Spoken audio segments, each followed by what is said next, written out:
Good morning, Rabotai. Welcome back to Breakfast in the Class. Breakfast in the Class today, and the learning for this week is dedicated by our Torah Center namesake donors, Margaret and Daniel S. Loeb. Also sponsored by Yaakov Shirazi, the Rosh Chodesh King, on the occasion of Rosh Chodesh Tevet and the 6th day of Chanukah, 7th candle in the evening. La'aslacha b'kol mikol kol, for success in everything. Breakfast in the Class also sponsored anonymously, dedicated in loving memory of Eddie S. Haddad, Leilu Nishmat Ezra Ben Nahama. Breakfast in the Class dedicated for the Refuah Shlema V'Leil Shlomo Farhi and the continued health of Chana Batzim Afega, and the Breakfast in Class for the entire year is dedicated in loving memory Leilu Nishmat Ruth Orfali Bat Adela, sponsored by her family. My friends, let us begin. So there's a famous question, a question that's asked on the prayer of Al Nisim. Now, if you're Sephardic or Ashkenaz, the question could be asked in different iterations. Okay? If you're Ashkenaz, the question is, why do we say in Al Nisim the Al HaMilchamot? Thank you, Hashem, for the miracles, Al Nisim, right? Purkan for the salvation, right? Thank you for saving us, for the miracles, right? For the Nehamot, for the comfort, for the wars. Right? They say Al HaMilchamot. Strange thing. Why do we say Al HaMilchamot? Why are we thanking God for the wars themselves? Sephardim, we don't say Al HaMilchamot in our Nusach. No, we don't say it. Take a look in the Siddur. You'll pay close attention. You'll see. The problem is that songs are the source of a lot of trouble for the Sephardim. Because Ashkenaz people got here first, I think, to America, and they instituted all the songs in camp and school. So all the kids, we learn the songs, right? And all of a sudden you're like, Ala nisi v'ala purkan v'ala gurot v'ala niflaot she'asita, right? You gotta think twice. And then go with the song. Anyone who's ever had to do Birkat HaMazon, and after learning the tune with an Ashkenaz teacher, you're messed up for life. Baruch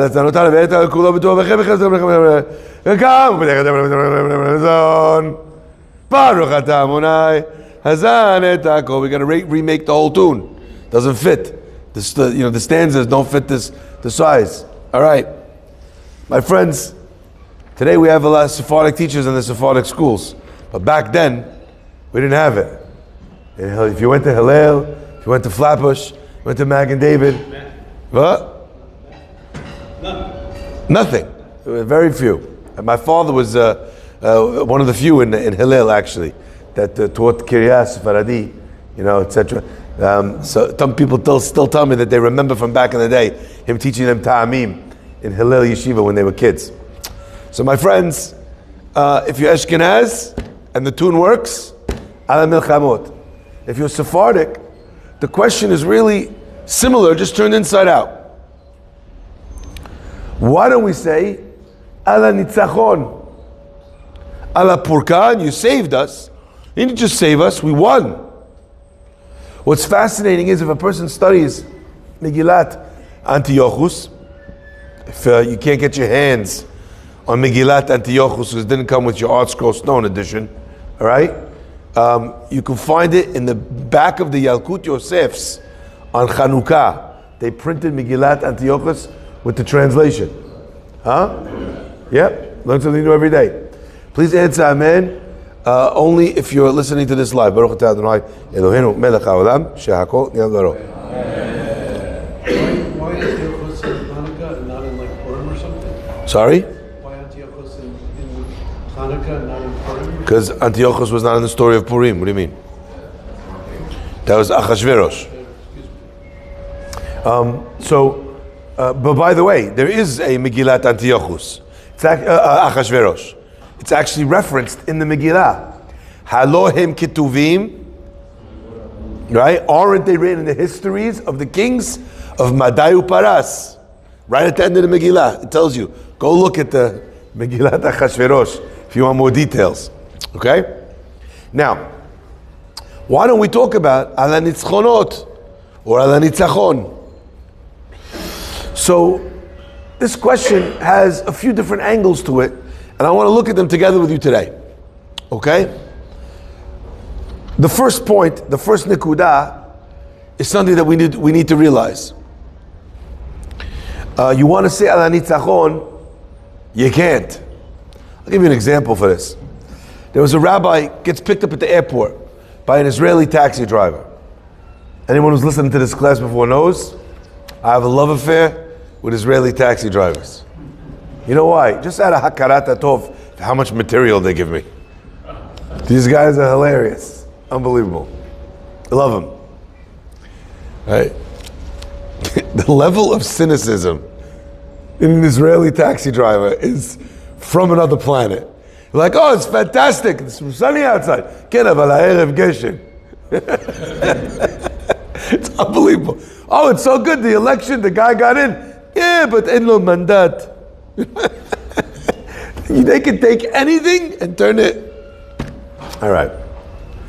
Anyway, so the guy gets into the cab. The radio is blaring. The soccer's on. It's Israel versus, it's in the World Cup, or maybe in the run-up to the World Cup. It's Israel versus Greece. Anyway, all of a sudden, the guy starts screaming, goal! Yesh! Yesh! Goal! Rabbi in the back has no idea what's going on. He says, Makara, what happened? He says, Makara. He says, Israel nitzcha et Yavan. Israel just beat Greece. Chad efes, 1-0. The rabbi told him, Ma pitom, Yavan nitzcha, 2-0. He says, the Greece won, 2-0. He says, lo evanta, you didn't understand. Israel nitzcha, Israel won, Yavan, 1-0. He goes, lo. Yavan nitzcha, 2-0. Finally the cab driver realizes the rabbi is rabbiing, which is a verb. He says, La, ma ata mitkaven, what do you mean? He says, first of all, he says the Greeks won, that they managed to get Jews to play sports. That was the first win, that they got us to play sports. So it was 1-0, Greece. He says, but then, he says, so what's the second win? He says, that they got us to be so good that we beat them is 2-0 Greece. Now that's what Rabbi tells him. Now, I have no problem with sports, as you all know. Love sports. I played sports, I enjoy sports, I'm a fan. It's a vice, but it's like the vice president of vices. My friends, listen to this. This past Sunday, a terrible thing happened. The Giants finally won a game. Now that's a terrible thing. And I'm a Giants fan. Not because I like pain, just because when I was born, I made some decision, not when I was born, it wasn't when I was born. When I was a kid, that this was going to be the team that I was going to follow. I don't know why I couldn't follow the Buffalo Bills, right? They're doing pretty good. But Giants this Sunday won the game, and it was terrible news. And you know why that's terrible news? Because instead of being, having 2 wins on the season and having a lock for the first round draft pick, first round, they've now gone to either 4th pick, 5th pick, or possibly worse. But it doesn't seem that they're going to be it doesn't even seem possible that they're going to get out. They have less than a 1% chance of getting back that first pick. Now, you might not think that that's important, but if you're a Giants fan, you'll know that there are 2 quarterbacks in the draft. And those 2 quarterbacks are either going to go number 1 and number 2, or number 1 and number 3, or number 2 and number 3, but they're gone in the first 3 picks. Which means that the Giants, who terribly need a quarterback, who would have had an amazing quarterback that they could have drafted. By the way, it's a sign from Hashem. One of them, African-American boy, son of Deion Sanders, the guy had the chokhmah to name him Shedeur. We just read about him in the Torah. Elitzur ben Shedeur. That's his name. They don't know how to pronounce it. They never came to Azur to teach them Nikudot. They call him Shidur. But his name is Shedeur. If ever there was a sign, I thought we were going to get him. Korban, Ben Shedeur. I was like, Azaku Baruch. We got him already. By winning, what happened? They lost. For the arrogance, for the ego of winning one meaningless game. That makes zero difference to anyone. It's not going to change the job of anybody. It's not going to change the way we think about the coach, about the players, about the head coach, about the quarterback. We still want a new quarterback. We still want new players. It was a meaningless win. And for the sake of that meaningless win, we're now not going to have a franchise quarterback. My friends, you know why we don't say Ala Nitzchonot? Because we did not win this war. We may have been saved from the decrees of that time, from the punishment of being under the Greek thumb of that time. But are we out and clear of the influence of Yavan? Not by a long shot. Let me illustrate how much we have not won that war. I'm speaking to this guy, and his kid is applying for college. And where's he applying? To one of the Ivy League schools. I asked him, tell me, you know what's going on campus in that school? Guy says, yeah.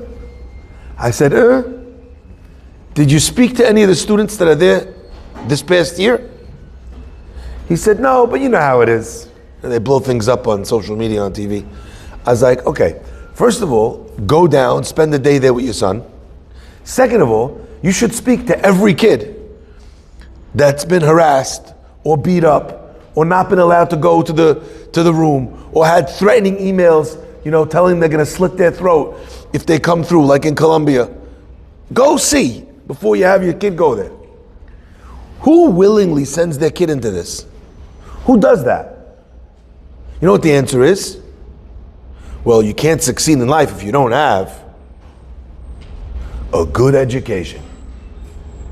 That right there is a byproduct of Yavan. Who started the studies of the sciences? Who pushed that the Jewish people should value all the studies, all the sciences, maths, philosophy? Who pushed that? The Greeks. Now, I have no problem with those studies. Rambam had no problem with those studies. We have no problem with it.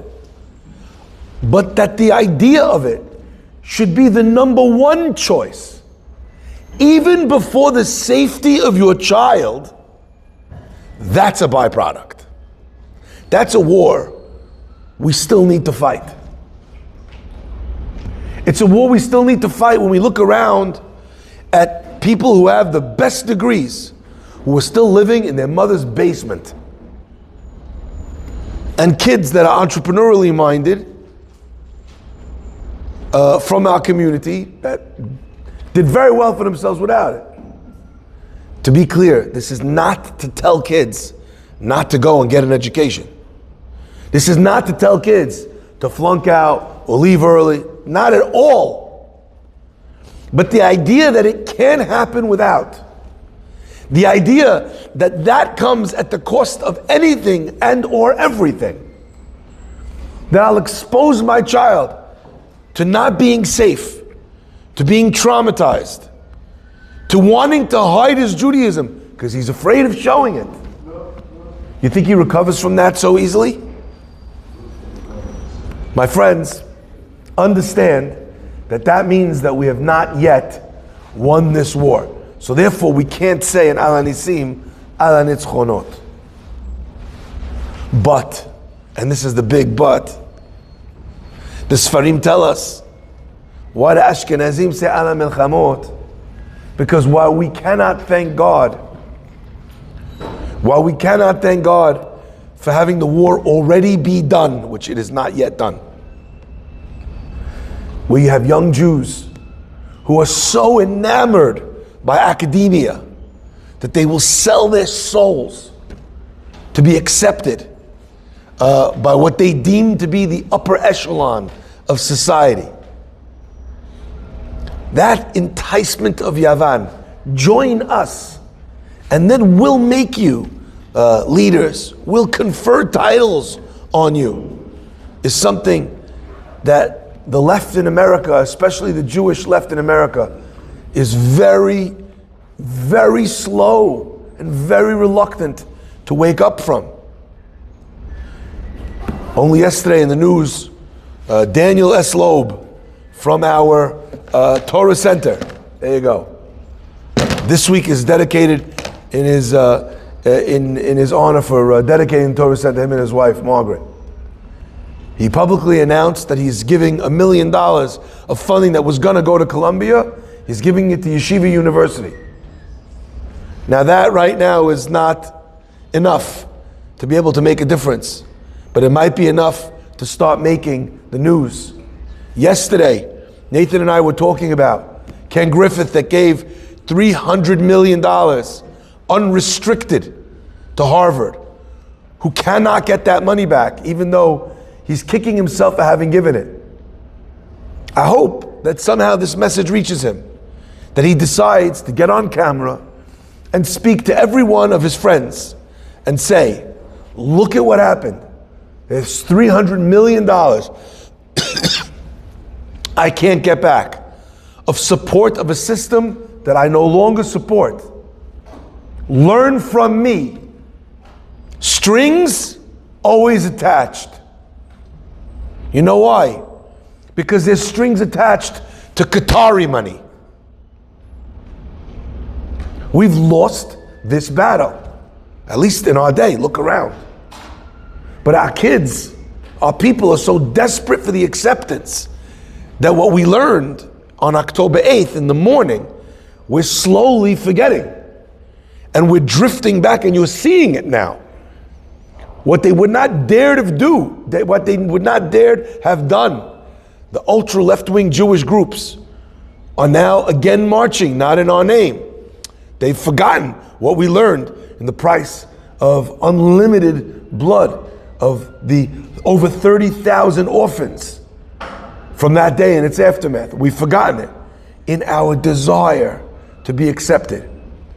The Pasuk says in Shir HaShirim, Shuvi, Shuvi, Ashulamit.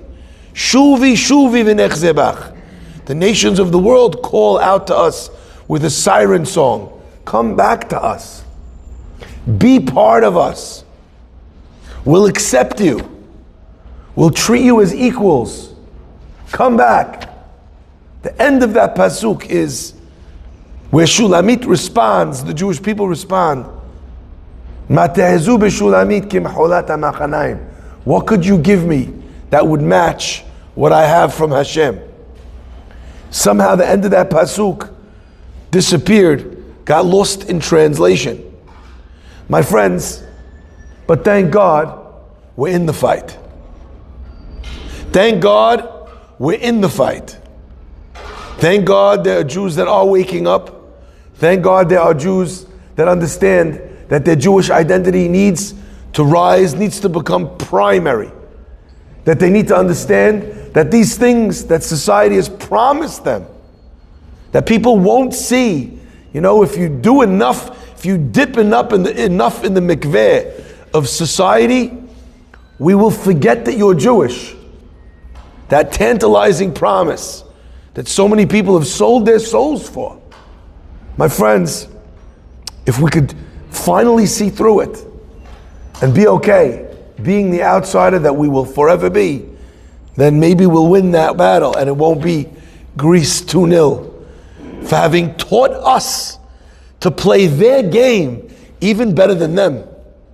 What a disaster. My friends, let me share with you this concept in the parasha and then we'll wrap. And I want to take Daniel and Dan's and Adina's question after the class because people can't hear the conversations well on the recording. So we'll do it after the class. The pasuk says, Vayigash Yehuda, that Yehuda approaches Yosef. What's so interesting to me is that Yehuda approaches Yosef for battle. He's ready to fight with Yosef. What's interesting is that in the story of Yehuda and Yosef, Yehuda understands that this guy is not an ordinary person. How do we know that? How do we know that Yehuda, even though he didn't know who Yosef was, he knew that Yosef was more than meets the eye? How do we know that? The Chachamim tell us that when Yosef and told Menashe and to lock up Shimon, what does the pasuk say? Vayisru oto le'enehem. They locked up Shimon le'enehem, in front of their eyes. What's the pasuk telling us? Unafraid. Unafraid. The Shebatim, they entered into Egypt from 12 different gates. Well, 10 different gates actually. Benjamin stayed home, right? 10 different gates. Why did they enter from 10 different gates? The Shebatim were so enormous, physically imposing, that if they came together, then they knew that would set off all the alarm bells in Egypt. So they separated so that every one of them would come into Egypt through a different gate so as not to arouse people's conversation and chatter. They were enormous, they were very powerful. And yet, they couldn't deal. So much so that when he gave him a patch to get him going, he says this makah, this hit could only come mi bet Abba, from our family. Where's this strength from? They still didn't realize that it was Yosef, that it was Menashe, but they knew something was going on here. Yehuda understood that sometimes in winning a fight, you lose the fight. Sometimes the win does not come from winning. I'll give you an example of this idea. First in politics, and then in life. You know, for a while, we had a Jewish guy, Joe Lieberman, right? High levels of government. And there was a question as to whether or not, there would be a possibility of him becoming vice president, and then maybe, there was conversation about him becoming or running for the president of the United States and how he would fare. And a lot of Jews at the time said it would be a disaster if he was the president.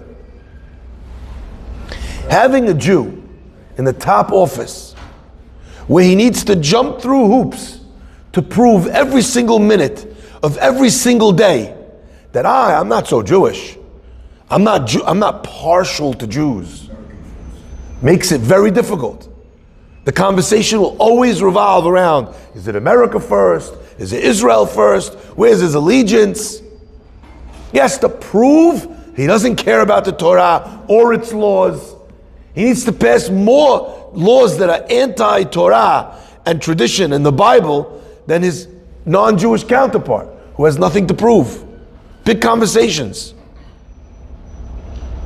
Sometimes winning actually would be losing. Now, whether that's a good example or a bad example, we could debate, not the point. But you could understand the conversation there, right? Sometimes winning is losing. My friends, in life, you're sitting in an argument with your son. Your son has done something. Your son has disappointed you. He's let you down. Anyway, you've been arguing about what the right thing, the wrong thing to do is. So some fathers, they don't know when to walk away. The kid's lying there on his choice, bleeding on the floor. He's lost his job, the big play that he took. He didn't listen to you. He didn't take the job that you told him to do. He didn't listen to everything that you said about how this is not going to work out. And then everything happened exactly the way that you happened. You have some fathers, they can't handle. It's like the fly, circling, the fly tape. Circling the Venus flytrap. Can't help himself. He needs to go in for the kill. Not enough. The kid learned. The kid knows. The father's got to come in and say, didn't I tell? I told you so. 16 different versions of I told you so. Like if you go into the Sesame Donut store, they have 19 different kinds of donuts. Hadda has 19 different kinds of I told you so. You see, this is what I meant when I said, number one. Remember when I told you, number two. I told you, why don't you listen to me? Number three. Number four, the reason why you never listen. The guy's bleeding out. You don't need more stabbing wounds. In that moment, what is winning? Winning is losing. In your marriage, how often is winning losing? Losing. Crazy.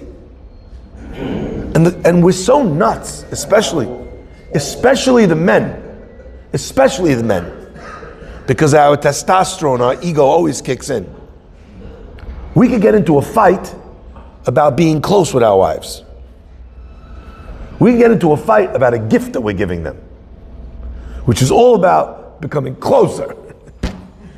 We're so dumb sometimes. Or to use Mark's words, always. We're so dumb always.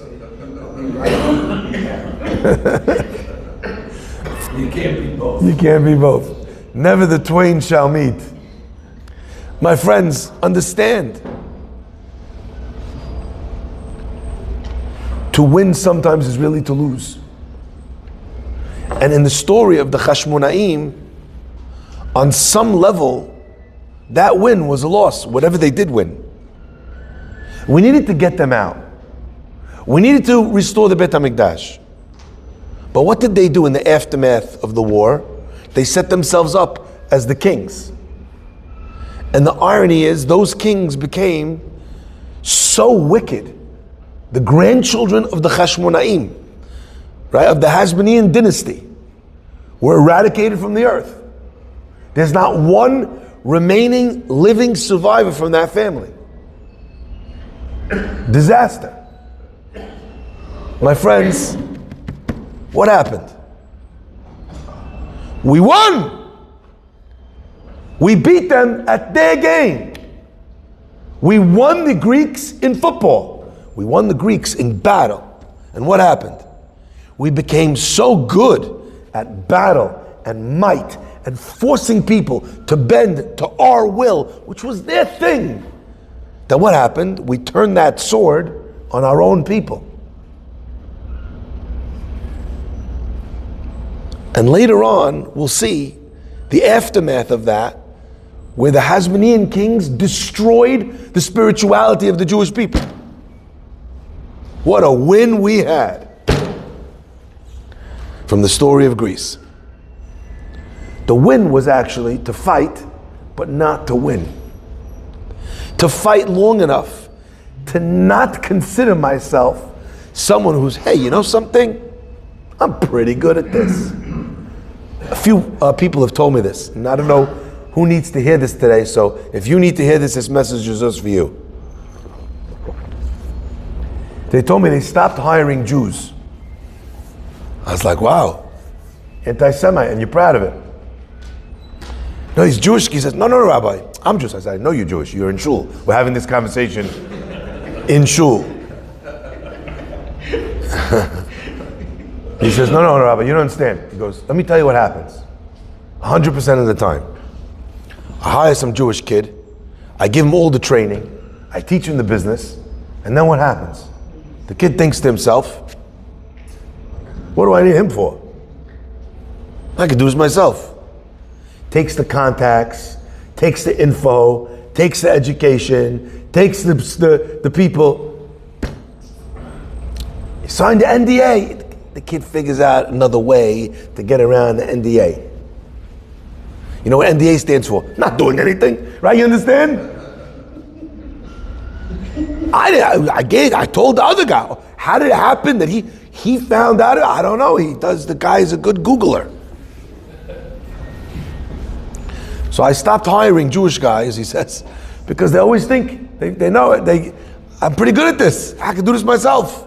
What happened to the Chashmonaim? With God's help, they vanquished the Greeks and then thought to themselves, I'm pretty good at this. And they turned that might, not instantly, over time, against their own people. My friends, that's this question. How many battles do we lose by winning? And how many battles do we win by losing? It's fascinating now to think of the war of Yaakov and Esav, where Yaakov Avinu struggles with the Malach the entire night. But you know what's interesting? Not only does he not defeat the angel, as far as we can tell in the Pasuk, he didn't even land the punch. You know why? You know where I'm inferring that from? Because the Torah tells us about the punch that the angel landed on Yaakov. But it doesn't tell us anything about the punch that Yaakov landed on the angel. So he fights the whole night, not landing a punch. And then the angel says to him, listen, I gotta go. This has been lovely. And Yaakov says, well, you're not going until you give me a beracha. You know what I learned from that? For a Jew, anyone could be a Baba. You're not going till you give me a beracha. Huh? They were all Sephardic, honey. Ain't none of that happening in Poland, in the Torah.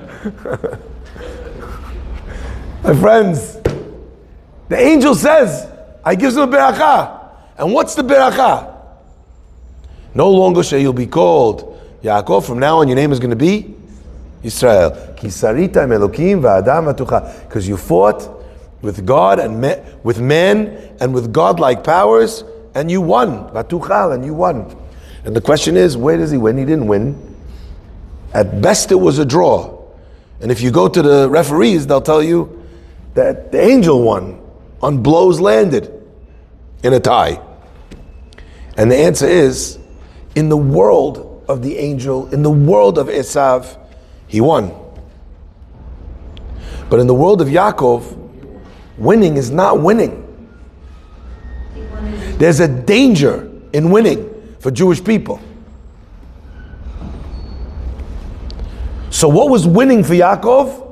Staying in the fight, disabling completely the enemy, taking from the enemy any possibility of fighting to the point where they're begging us to let them go. That's the win. Wild.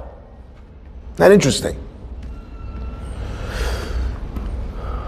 Now, I don't know if that would be the case if he was fighting a human person, but in the spiritual battle, this is definitely true. Sometimes winning is winning, sometimes winning is losing, sometimes losing is winning. Our rabbis tell us that when a person loses in an argument for shalom, they always win. Mevater lo mafsid. If you're the one that gave in for shalom, lo mafsid, you don't lose. A lot of times that's hard to see in the short term, but in the long term, it always boomerangs. So my friends, we started with a question. Why don't we say ala nitzchonot? The answer is because we didn't win. Perhaps a deeper understanding than that is not that we can't say it because we didn't win, but rather that part of our thanks is for not winning. Because the Chashmonaim, the ones that did quote unquote win, wound up losing everything. My friends, Hashem should bless us always to be able to see through the long-term telescope and not through the microscope that sometimes lets us feel that these short-term battles, like the Giants this past Sunday, someone somewhere thinks that was a win. But all the rest of us understand that win was a terrible loss. A lot of wins that you have against your in-laws are losses. Against your parents, against your siblings, against your children. So decide long and hard when a loss is just the ticket, and actually in the long run is the best win that you could have. Baruch Adonai le'olam. Amen ve'amen. Rabbi Chananya ben Akasha omer